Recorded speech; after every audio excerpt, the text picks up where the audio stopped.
Welcome, everybody, to the Union Federation podcast here on the BQN Network and the Fandom Podcast Network. This is the podcast that is, one, going to find rituals from 3,000 years ago. We are also going to serve you very bland food, and we're all going to teach you how to grow your own Boimler stash. And to do that, I need an excellent crew, and I happen to have one with me. First and foremost, she is our favorite counselor, and she is also an amazing holographic captain. The lovely and talented Amy Nelson. Hello, hello. And of course, too, I need some science here because maybe she can explain to me some of the science of bland foodness and things like that. I'm not sure. If nothing else, I know she's going to destroy many things with phasers and really enjoy being all things Klingon. It is, of course, the amazing Haley Stoddard. Yeah. She's gone quiet. Can she not? I don't see her in the studio. I cannot taste food. My feathers are all ruffled. Whew. It's been that kind of week, ladies and gentlemen. We're gonna No, you're going to prison, Kyle, where the food is bland and tasteless for not actually bringing me into the room. I don't know. I could have sworn I brought you into the room, but I mean, I guess you're punishing me with McDonald's for life. Oh, Ew. that is a punishment. That is a punishment. No fries. Actually, it would be like having to eat McDonald's for the rest of your life, but you don't get the fries because really the fries are really the only good thing. Yeah, that's true. Yeah, no or cold fries. Oh, yeah. Yeah. Ew, yeah. Yeah. No. Oh, fries. Well, if you haven't figured it out by now, we are talking about Lower Decks Season 5, the final season of Lower Decks, and we are getting ready to talk about the latest episode of Lower Decks. But we're 4 episodes in already. It's flying by. It's going to be so much fun here. We're going to do some farming too. Are either of you guys good for stomping for blood wine tonight? Absolutely. Anything that has to do with the wine, count me in. Okay. I knew I could count on you. Yeah. But before we get started, we have some things to talk about because we have some things happening on the Fandom Podcast Network as well. And kind of talk about what's coming up next on Union Federation once we get through Lower Decks. And Amy, I know you're really excited about this. You and Kevin have been kind of working on this. We are finally returning to the Orville. Long past due. From all of our favorite things, from jars of pickles to pea corners to all other things. Amy, we are going to be doing crew profiles of the Orville. Yes, and highlighting some of the crew's, most fun and memorable episodes that highlights them and seeing their interactions between, each other. So I'm very excited for this next little series that we're doing here. Well, it's all just a prep for that 2025. We know I'm keeping fingers crossed. 2025 season 4 of the Orville, or at least an official announcement. Yes, we're keeping the fingers crossed here, but we have other things happening too. If you have not joined us until Lower Decks, go back because we did an amazing series of every 2-part episode of Star Trek: The Next Generation. It was a lot of fun to go back. Haley, I know you enjoyed flashing back to some TNG. Yes, it did. And actually, in honor of that, I'm wearing this really fun shirt that I found. I love it. Hold on, I'm gonna bring you into the big picture so people can see your shirt. Hold on. It says Holodeck 87 on it. That is an 87 color. It is, right? No, I love when we get to talk TNG. So yeah, it is always so much fun, and even at the end of it, we got to talk about some of our other favorite 2-part Star Trek episodes through all of Trek, and I think we found some good ones in there too. So go back, give those a listen. It was a lot of fun. But you know what, too, guys, there's a little bit of news we got to hit up. So I'm gonna warp us into some Star Trek news.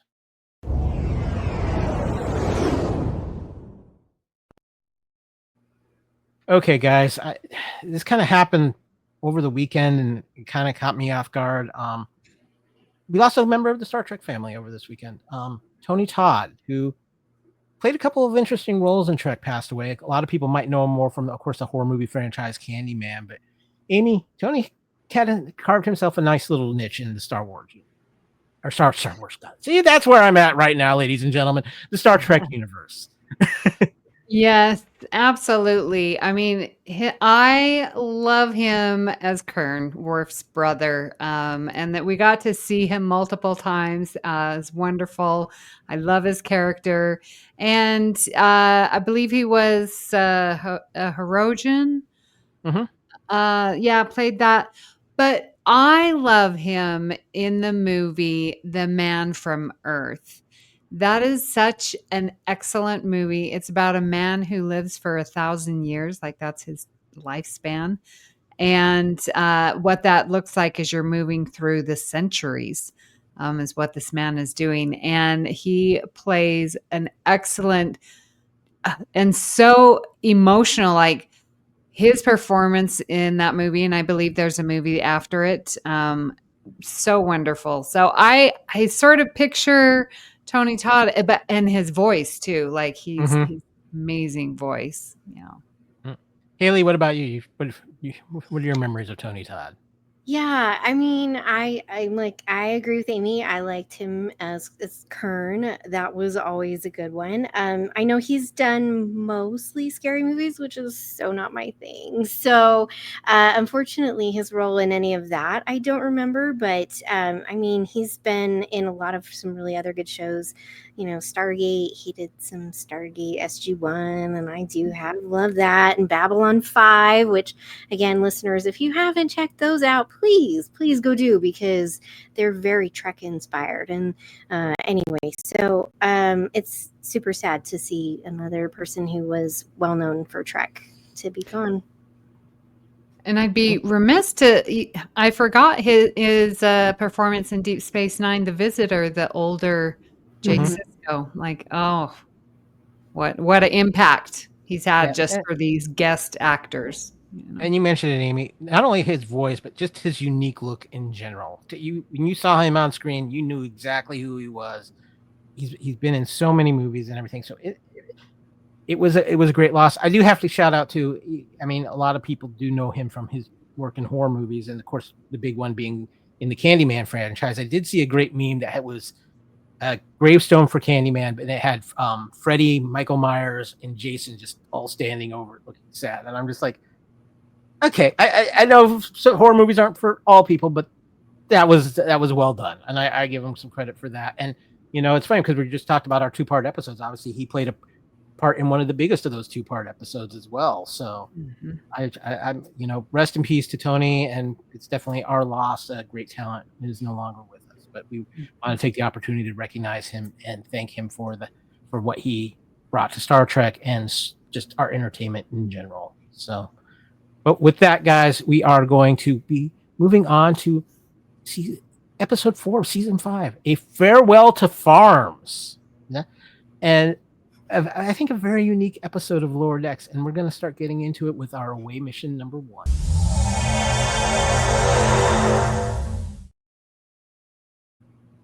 Okay, Amy, would you be so glad? Well, first of all, I guess, wait, let me check myself. Spoiler alert, we're going to be diving deep into this episode of Lower Decks, and so without just so you're properly warned,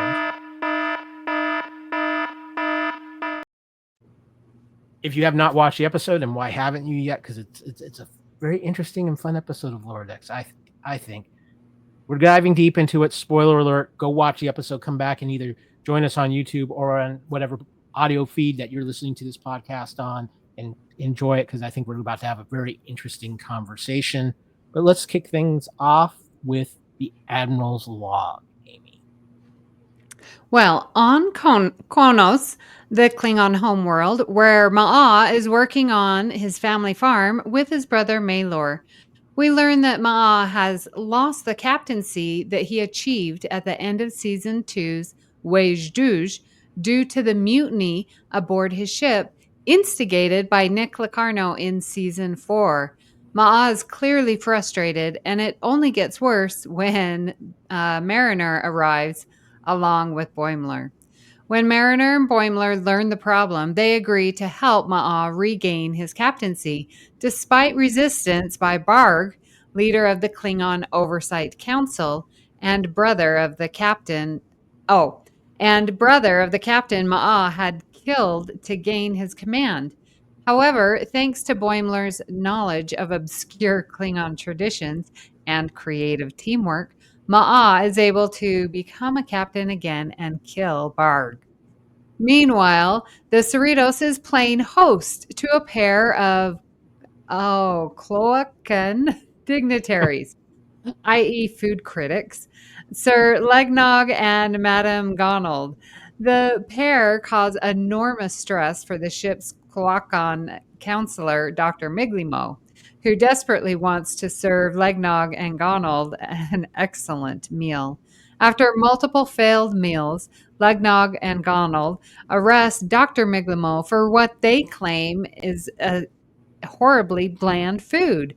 When they return to Cloaca, though, it's revealed that the critics have lost their sense of taste due to excessive stress, which Dr. Miglimo diagnoses as conversion disorder.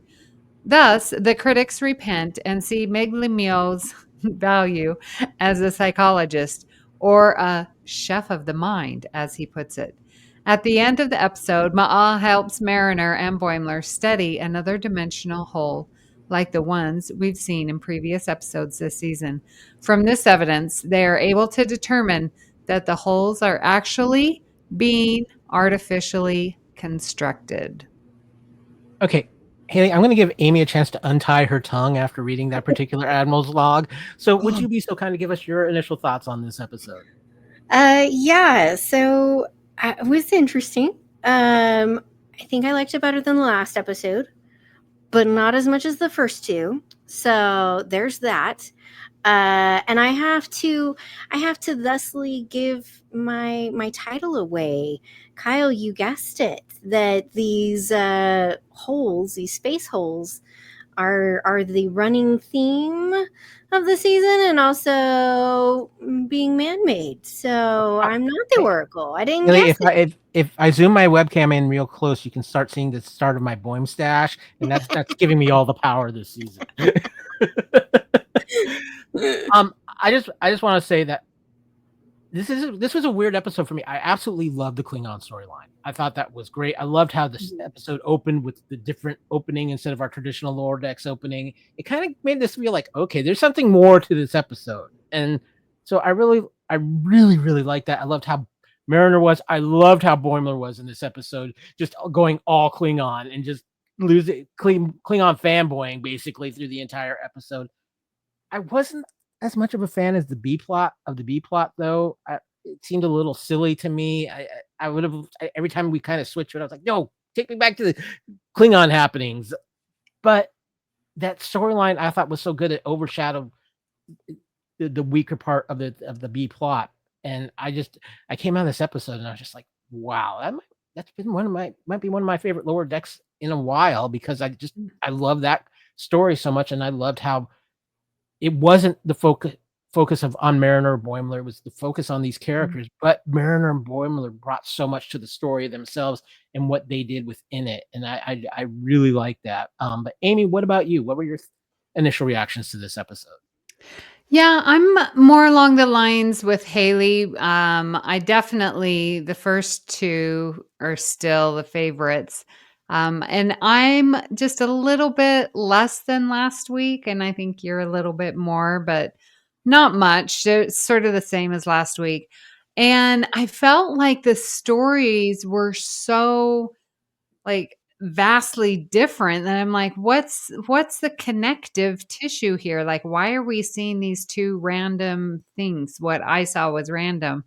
And really, the only thing I could get was, well, we've got this ex-captain who is self-doubting, feels the guilt and doesn't feel worthy. And we've got Dr. Miglimu, who has a lot of doubt. He wants to be accepted. He doesn't feel worthy of these critics. And coming down to it, where you trust those around you who love you, and you overcome and you understand, and okay, we're good. So I liked that connective story. But otherwise, I felt they were just so random. I didn't even know where they came from. I think that's one of the reasons why I felt a little bit that way, where I didn't enjoy the B plot as much as I did the A plot, because I thought the A plot was so well done, and the B Right. plot did feel so random. It's like, Mhm. okay, we just need to write a story for so the other characters are doing something this episode. Right. Yeah. It kind of felt that way when we talked about going back to when we did our TNG two-parters on the one of the Data two-parter. We talked Mhm. about that, where it felt aspects of it felt very random. Like, so I can see where that comes from, but again, like I said, for me, the A plot was so much fun and intriguing that the B plot became an afterthought for me. Yeah. So Agreed. that's kind of where I was on that. But I have dug through the Starfleet Chronicles and found some interesting trivia about this episode.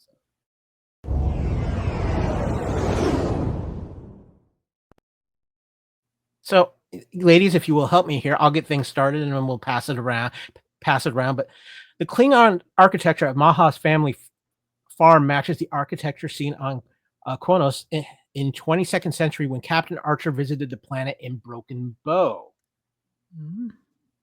Amy, you gotta say something? Ma'a uses a flip communicator similar to the ones seen used by the Klingons in the original series. Haley? General Corinne, voiced by Jess Harnell, who comes to FanX every year, reprises his role from season 1's Envoys, which I totally don't remember. So that's awesome, though. The pain sticks used. I was going to say, the pain sticks used in The Rite of Unending Pain are the same model of pain sticks used to shepherd Worf into adulthood in the Icarus Factor. And I got to give Boimler some props for his ingenious in that reel there. But Amy? Experience Beige. Is that what it is? Beige. Yes, is a loving reference to a Klingon VCR challenge, if you remember that game, the VCR board game, when the devious Klingon character who had hijacked the Enterprise would force you to miss a turn rolling the dice. Oh my gosh, I totally forgot that. Experience okay. Real quick before we get on to the next piece of trivia.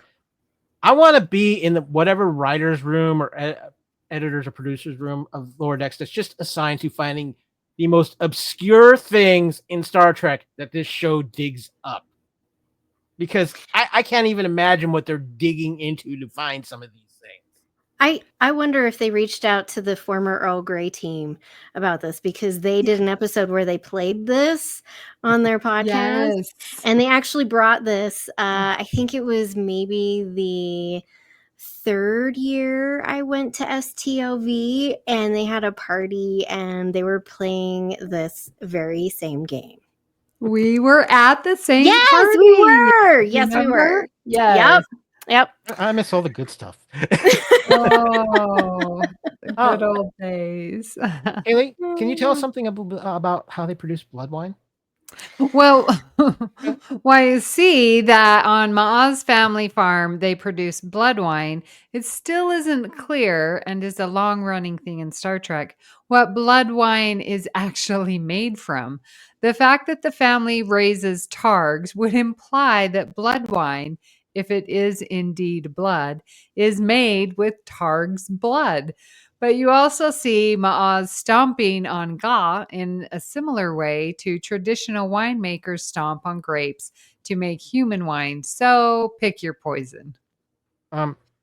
Haley, why do I feel like there's some PETA violations going on somewhere? Yeah, I mean, I've always kind of been intrigued of like what blood wine is. Yes. And I swear there's an episode somewhere where we kind of get in Deep Space Nine. Isn't there an episode where they kind of explain what blood wine is? Like I feel like Worf does. I can't remember now. Now I really want to know. So someone please tell us. Please like find me on Blue Sky or something and tell me what blood wine, if there was an episode about it. But yeah, I still don't want to know. I don't think I want to know what blood wine is made out of. Yeah, Amy, I'm thinking I'm sticking to the Romulan ale. Yeah, if that's really what blood wine is, then yeah, I'll be cutting Yeah, that off.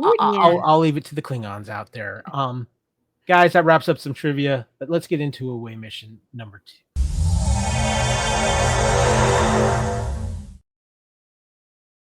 Okay, away mission number 2, we're going to dive into some of the finer points of this episode and some of the plot points and kind of give our thoughts here. Of course, we are talking about lower decks, and that means things are going to get a little crazy, but I also want to give a quick shout out to the guys over at Trek Core who provide such great information that we do use in some of our research. So thanks to everybody over at Trek Core. But guys, topic 1, a plot and more Klingon rituals, because Lower Decks turns to Mahat, the compelling and endearing Klingon who uses his experiences in this episode to choose his own path. In some ways, Mahat's journey is similar to Worf's in that they are both Klingon characters who decide to eschew the usual way of being a Klingon to inhabit a more authentic version of Klingonness that reflects the individual's character's uniqueness. Given Mahat is a Klingon living on I can't talk tonight. Kronos, and a product of the Klingon system, it is a compelling and different perspective that sees Mahat decide to hold true to his principles rather than to submit to the Klingon system of advancement.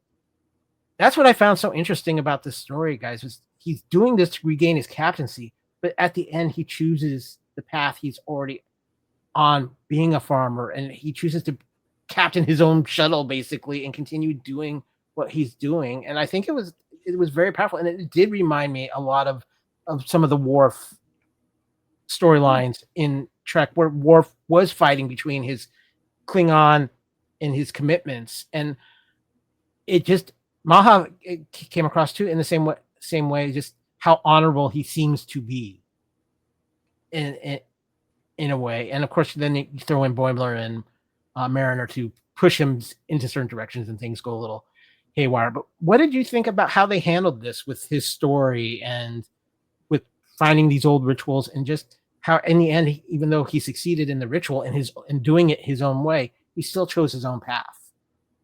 Amy? Well, I think it's very in line with what they did. I mean, think about when they needed more time to investigate after a big fat, no, you're too fat. What's his name? Klingon Emperor before Gowron. Oh, I'm blanking.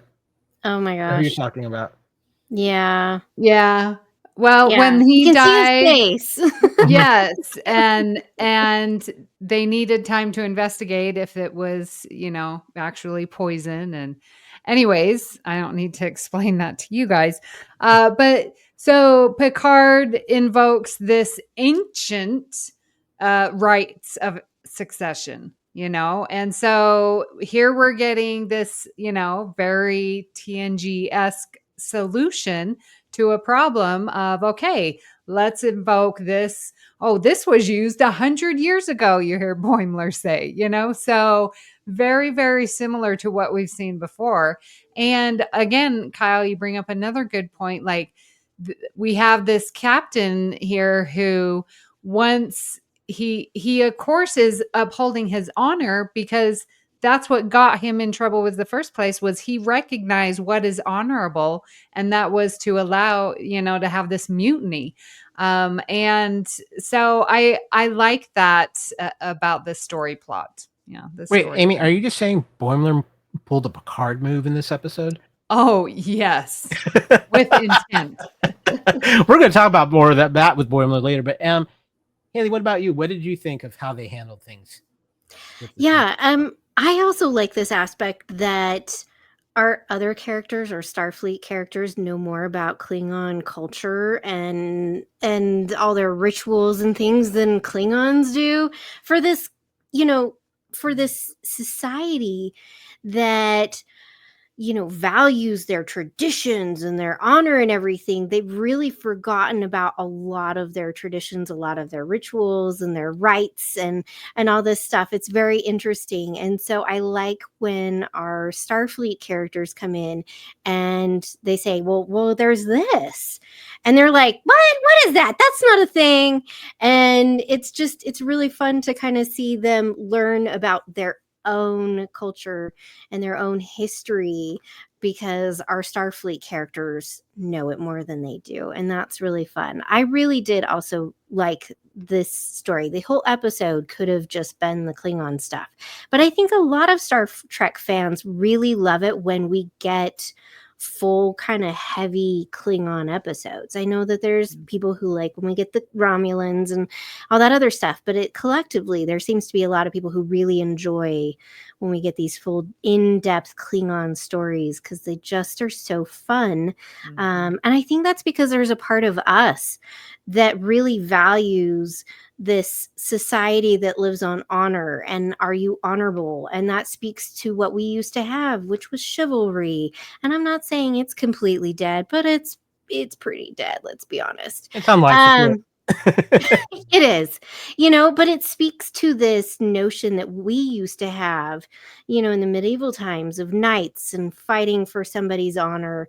And if someone, offended you and offended your honor, you had the right to turn around and fight for that. And I don't know, just that notion. Again, I like century stuff. I love history stuff. So anyway, but it was really fun. And it was really fun to see. I know we're going to talk about it, but Boimler just being full on like, this is awesome. And I'm being beaten up. Do they like me now? Because, they threw a chair at me. But with Ma, I enjoyed the story where he knew what his crew did was okay. And even though he had to kill one of his crew members who ended up, being the son of the person who was telling him, no, I'm going to refuse your right to fight for a captaincy, he accepted it. He was, he felt defeated, but he accepted those consequences. And I think that's a huge story because a lot of people in our society, some of my clients that I work with, even us, we don't like to always face the consequences of our choices and our actions.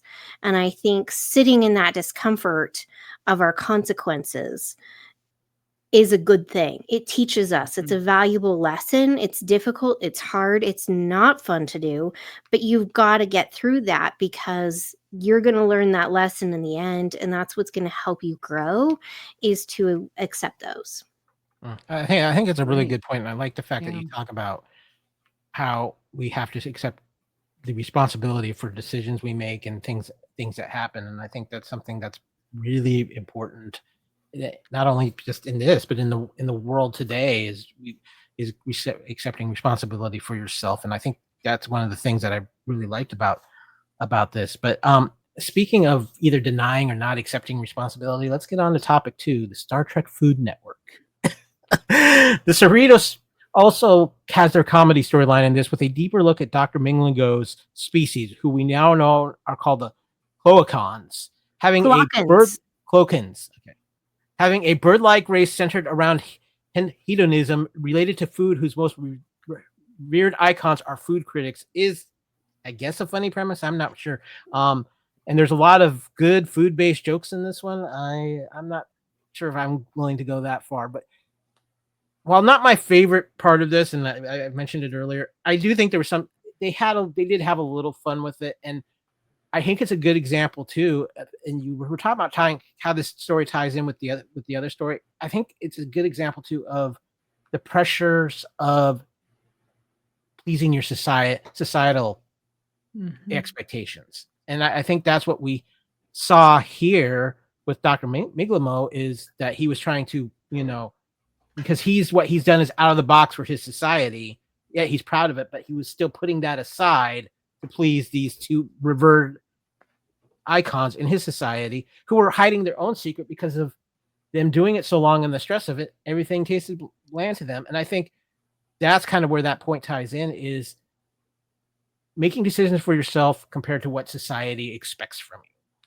And I think if that's what the tie you're looking for, Amy, I think that's where the two stories kind of tie in with that theme. Yeah, absolutely. It was, just an interesting random thing to include with a great Klingon story. I did think it was real cute when they got embarrassed and their plumage all puffed up. If you've owned birds, you know exactly what that look is. And that was so cute. And I really loved they brought their own, like how snobbish people are, oh, I brought my own pool stick, or, Mm. and they bring their own utensils. And one of them's like the action of their beak, like getting, I thought that was so cute. So that was cute. And, got to see Captain Freeman stick up for her crew, which we always love seeing her do. So, yeah. Haley, I will say this: what is one race's delicacy might be another one's nightmare, because there's some ugly looking food that they were serving on this. Yeah, it was interesting. So they, brought on the blobfish, which is a thing. So if listeners, if you don't know what I'm talking about, go Google blobfish. That is what Dr. Miglimo and crew kind of cook up for these two very rude food critics, which is interesting because, as a society, we think of food critics as being very snobbish and rude. So I liked that idea that they threw this into this, the Cloacans, this race of critics, and, they're snobbish and stuck up. So that's kind of interesting. I think I would have liked this as we're sitting here talking about the episode. I would have enjoyed and appreciated this story a little bit more if we had gotten maybe a little bit more of the Cloacans and Dr. Miglimo. We haven't had a whole lot of him or, his culture in previous episodes. So if we'd gotten like a little bit more, like I honestly forgot he was even there. And Mhm. that's kind of sad, And so it's not that I don't like his character. I really do. And I firmly believe that, having a counselor, psychologist, therapist on a ship is duh. And so I like it, but I think it's so oddly placed because the last time we had an episode around Dr. Miglimo, what was it, season 1? Maybe I thought there was one in Yeah. 3, maybe, but not. But he was. I think season 1 was his heaviest season, where he was the most involved. Yeah. And Yeah. so, it's just kind of something where it's so far placed from the rest that it just felt odd in placement, I think is what it is.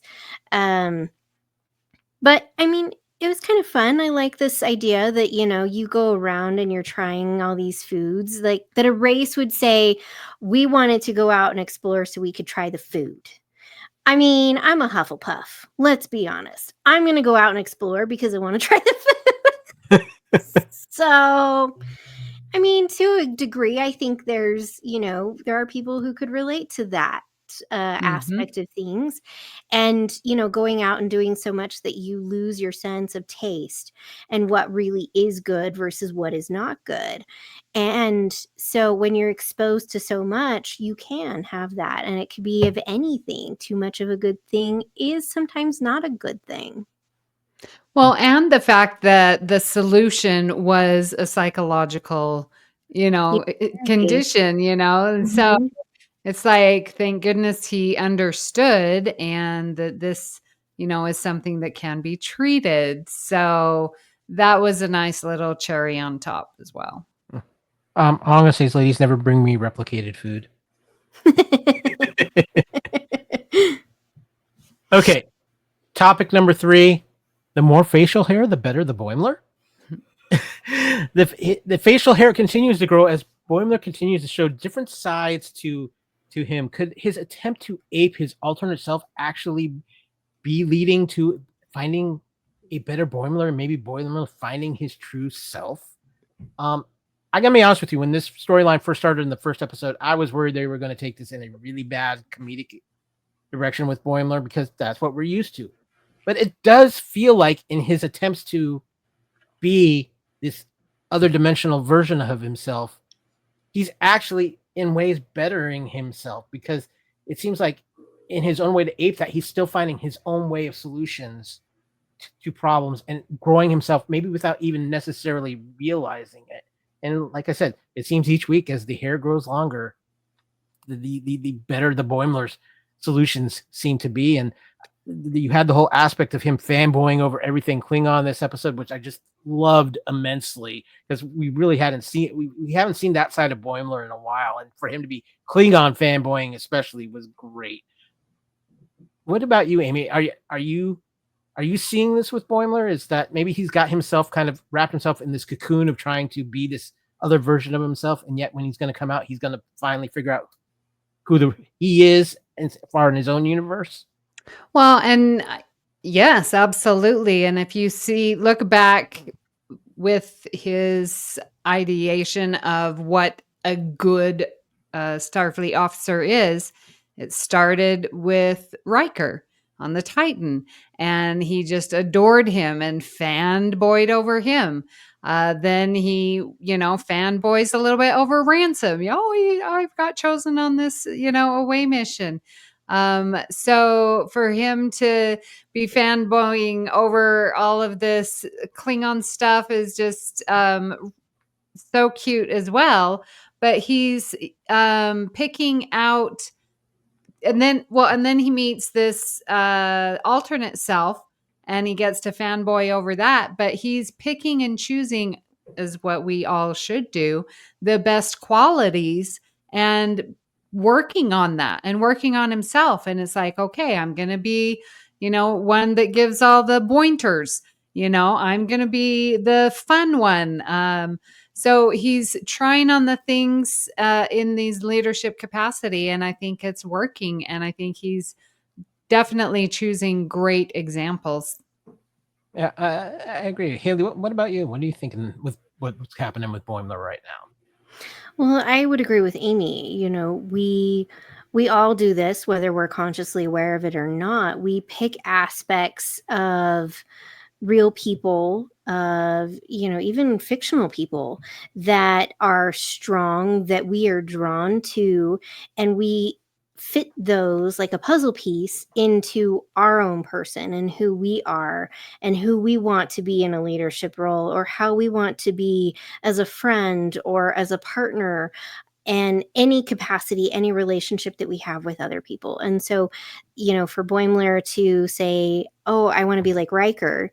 Okay, well, then he realizes, that doesn't work because he's not Riker. So he can't be Riker. So he's still got to be himself.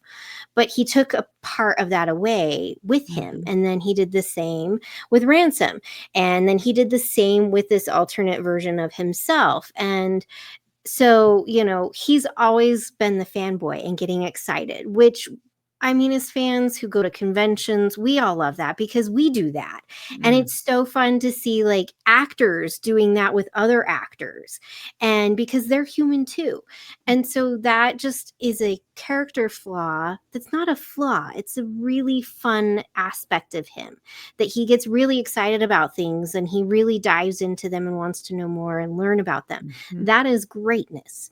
So it's, pulling all these little things and putting this puzzle together that will eventually become him and who he is and how he wants to be when he's in a leadership position. And so I think it's really great. I love that, like, the mustache was still there, but like he was still very, very scruffy. I am disappointed though that it's the same color as his hair. I really was hoping it was going to be a different color. He needed to have the ginger stash. I know. Or like, I don't know. Let's see, his hair's kind of purple. So like opposite spectrum would be yellow. So maybe not yellow because that would look weird, but like, I don't know. Well, Anyway. like a blue, like Yeah. a lighter color, how like when people, they gray in their beard before they do their hair. So if his Yes. hair is purple, then the lighter color of purple would be a bluish Yeah. or a lilac, or, something. One other thing I want to bring up, and I'm curious if you guys have noticed this, because it sure seems like Mariner is giving Boimler a lot more respect this season. Yes, she still is Mariner, is going to say her things, but it just seems like there's more of a level of respect Mariner has had for Boimler in this season. And I thought it was interesting with this episode too, and one of the things they've done with Mariner is she's going to help this captain who helped her, and she feels like she owes him one. And of course, she's doing it in her own Mariner way, like a hurricane coming through. But I really am. It was underscored, but I thought there was a lot. We're seeing more growth in Mariner just as much as we are Boimler too. I think we saw a lot more last season with Mariner, but you're still seeing it, and you see it in the little ways and how she's acting and how she's treating Boimler. And I think it was very prevalent in this episode. So, I'd completely agree. I think she's had a lot of growth. We didn't get to see her interact with the trainees that she had, but I think she's also been doing the same thing. She's pulling on these pieces, and I think some of it's always been in her. She just was afraid of it. She was afraid of being responsible because she thought if you're responsible, that means that you're stuffy and boring and you don't get to have fun anymore. And that's not true. You still can wear that hat of being funny and adventurous and silly and aloof while also having a responsible attitude about it. So I think it was just fear that she was holding herself back, but I do love the growth that she's had as well. And we got to have the callback of Chirich in this episode. So I mean, it was great. Yeah. I think she's a Sagittarius because she comes in like a hurricane. Yeah. Okay, guys, I have one more point to discuss, and Kevin, who is not here, he is actually traveling back from Australia as we speak. But he threatened to send me to a unknown Klingon prison planet if I didn't do a little podcasting crossover. Because if you listen to the Fandom Podcast Network, Kevin hosts the Hair Metal podcast here on the Fandom Podcast Network. And there was something very specific about this episode. He wanted me to make sure I gave attention. So without further ado,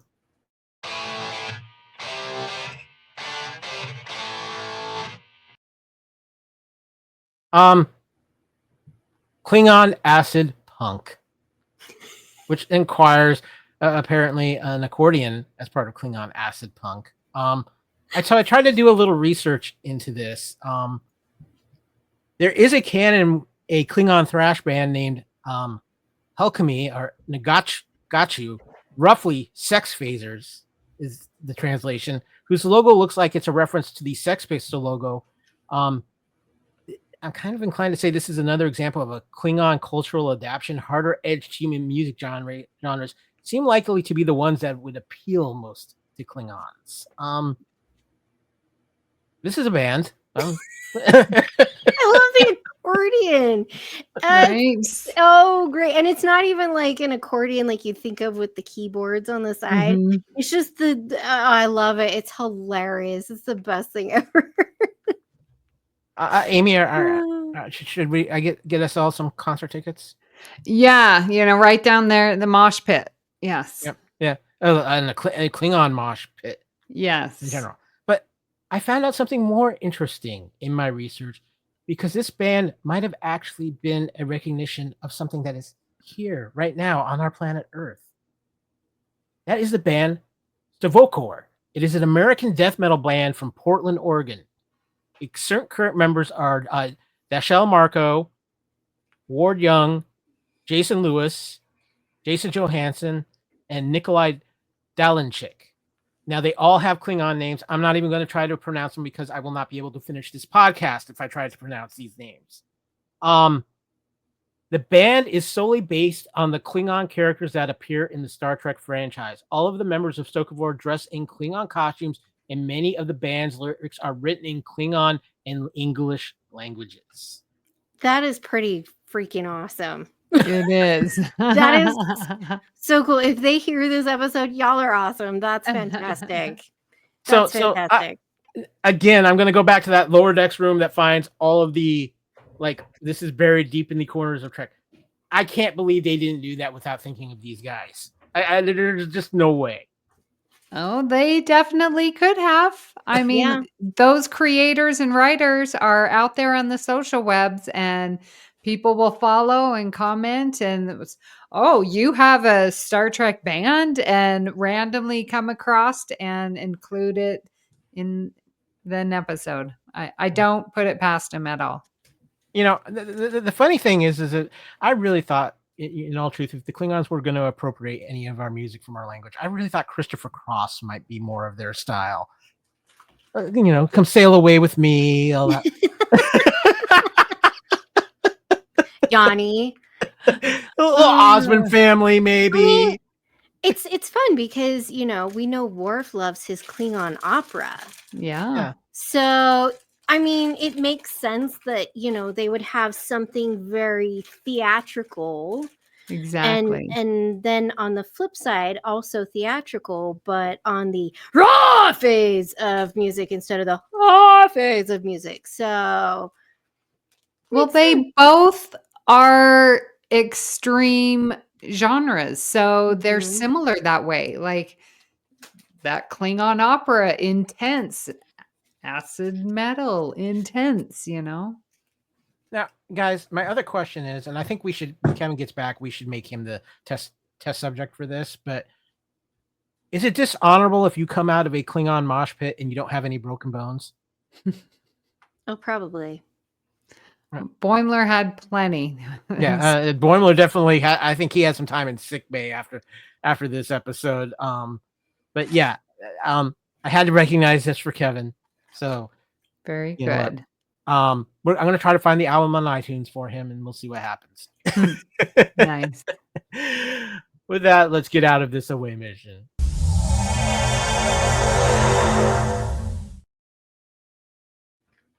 Okay, guys, it has been another fun episode of Lower Decks with this wonderful cast. As we start winding things down here, I want to give everybody a chance to give their final thoughts on this episode.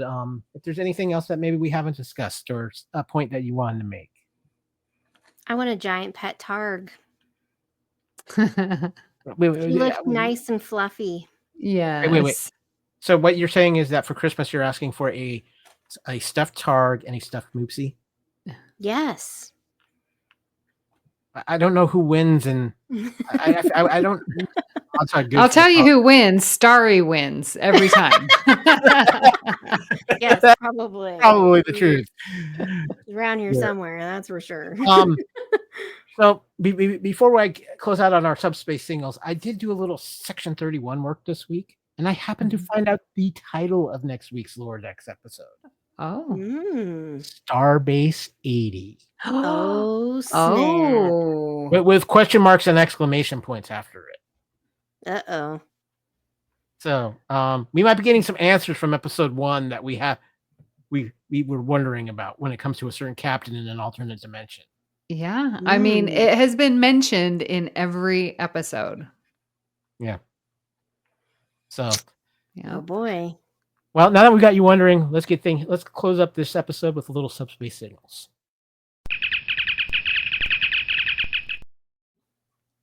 Okay, guys. First of all, thank you so much for joining us for this episode of the Union Federation podcast, not only on the Fandom Podcast Network, but on the BQN Network. It's been so fun. I feel like I needed to go farming, but I don't think I'm doing blood wine. No. Too many things, and I don't know if I want to step on squishy living things. It doesn't feel right to me. No ready room, and again, no love from Will Wheaton. Will, we got to talk. I'm just saying, but it has been fun. We are in that final season of Lower Decks. It's 5 seasons. Some of us didn't think we'd get it. Some of us weren't quite sure what we were watching, but it's still a fun ride, and I'm curious to see how it's going to end up.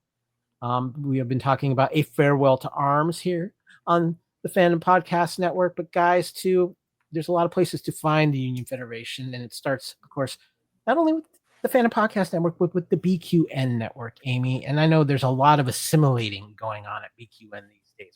What are you up to over there? Well, we just wrapped up our second season of our YouTube morning talk show, The View Screen. So you can find all of those episodes there on our YouTube channel, BQN. And then I will be getting back onto the podcast, All Good Things, where we talk about all of Star Trek and the different themes and tropes that go through the different series. We have a Discord server and we've got a Facebook group. So you can always find me over there on BQN. Yeah. If your listening device starts glowing green, just know you've been assimilated. That's pretty much what we got going on there. And of course, too, you can find the Union Federation on the Fandom Podcast Network at fpn.org. fandom.podbean.com. Of course, here, if you're watching on the YouTube channel, thank you so much. Please give us a like, give us a subscribe, share it out there, tell your friends. Of course, you can find us on all the major podcast catchers out there, whether it's iHeartRadio, Amazon, iTunes, Spotify. We're everywhere. We can't keep up with the BQN assimilation, but we're trying to do what we can here. Of course, too, we have a great Facebook page and the Union Federation Facebook page as well. For me on social media, you can find me on Twitter at @KyleW. You can find me all over the great Facebook pages of the Fandom Podcast Network. You can find me on Instagram and Threads at @KyleFandom, and you can find me on Discord at @KyleW as well. Haley, where can people find you on social media? You can find me on Blue Sky and on Instagram. I'm at Trekkie01D. I've had a lot of new people jumping onto Blue Sky, so I've had a lot of new followers. It's been pretty fun. It's nice to see all the Trek fans migrating over from the other Toxic fan page. Yeah, a lot of actors just this week migrated over. I'm seeing a lot to Blue Sky. I'm seeing a lot to Threads as well. So Yeah, but that's Instagram, whatever. Don't get me started. so many social medias. Yeah. Yeah. Well, first of all, thank you both for this. I promise next week we will try not to tongue tie you, Amy, and I won't find any other 3,000-year-old Klingon rituals. We'll go back to the Romulan ale to just cleanse the palate a little bit. Hopefully Kevin will be back next week as well, so we will have a full crew complement. But it's always fun, and as we like to say around here, we are the weirdest ship on the fleet. And with that, hailing frequencies are now closed.